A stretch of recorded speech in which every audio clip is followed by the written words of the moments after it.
कंडवाल जी, supreme court का जो पहले स्टे लगा हुआ था उससे हरी झंडी मिल गई, तो आज आप क्या कहना चाहेंगे इसमें? देखिए, इसमें यही कहेंगे कि अच्छी बात है, सुप्रीम कोर्ट ने इसको स्टे हटाया है, लेकिन सारी चीज़ें वहीं पर रुक जाती हैं कि सुप्रीम कोर्ट ने अपने ऑर्डर में क्या लिखा है।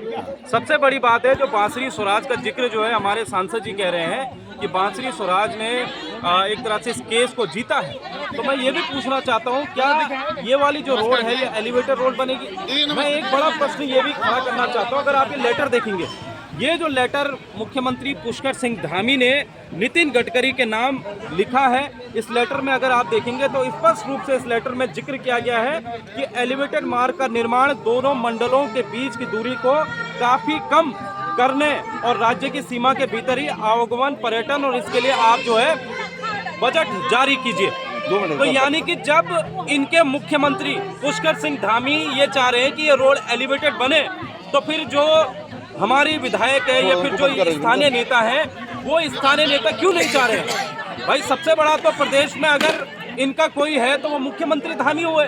तो अगर धामी जी नितिन गडकरी को ये लिख रहे हैं कि एलिवेटेड रोड बने और उसमें जितना भी खर्चा है वो केंद्र सरकार से मंगवा रहे हैं, तो फिर यहाँ पर उस ऑर्डर में आप देखेंगे, उस ऑर्डर में ये लिखा है कि इसमें व्यावसायिक जो वाहन है वो नहीं चलेंगे। अगर व्यावसायिक वाहन नहीं चलेंगे तो स्पष्ट है, तो कोटद्वार की जनता को समझना पड़ेगा। तो फिर ये रोड जो है रपटे की मदद से बनाई जा रही है, ये इस रोड को एलिवेटेड नहीं बनाया जा रहा है, जबकि इस रोड को एलिवेटेड बनाया जाना चाहिए। भाई, रपटे वाली रोड तो हरक सिंह रावत ने भी बनाई थी।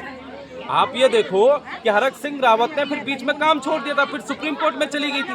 अगर फिर से आप वही स्थिति पैदा करना चाह रहे हो कि आप सिर्फ यहाँ पर जो रोड है उसको आप रपटे की मदद से बनाना चाह रहे हो, तो फिर अगले वर्ष मान लीजिए 2026 के एंड में ये तैयार कर देते हैं, 2027 में चुनाव होंगे, और चुनाव होंगे फिर से मान लीजिए भाजपा जीत जाती है, वैसे बहुत मुश्किल है, लेकिन मान लीजिए अगर जीत जाती है और फिर 2027 के मिड में बरसात होती है और फिर से रोड टूट गई, तब क्या करोगे? तब फिर से क्या परवीन थापा यहाँ पर बैठेंगे? फिर से कोटद्वार की जनता के यहाँ पर बैठेगी? नहीं बैठेगी। इसीलिए आज ही मौका है और इस मौके को मत भुलाना। मैं कोटद्वार की समस्त जनता को कहना चाहता हूँ कि 150 दिन अगर आपने आज दे दिए तो 100 दिन और दे दीजिए, 100 दिन और दे दीजिए, और इस रोड को एलिवेटेड ही बनाइए। यही समाधान इस कोटद्वार की जनता का, यही समाधान लाल राज सिंह का। बहुत बढ़िया, बहुत बहुत धन्यवाद आपको।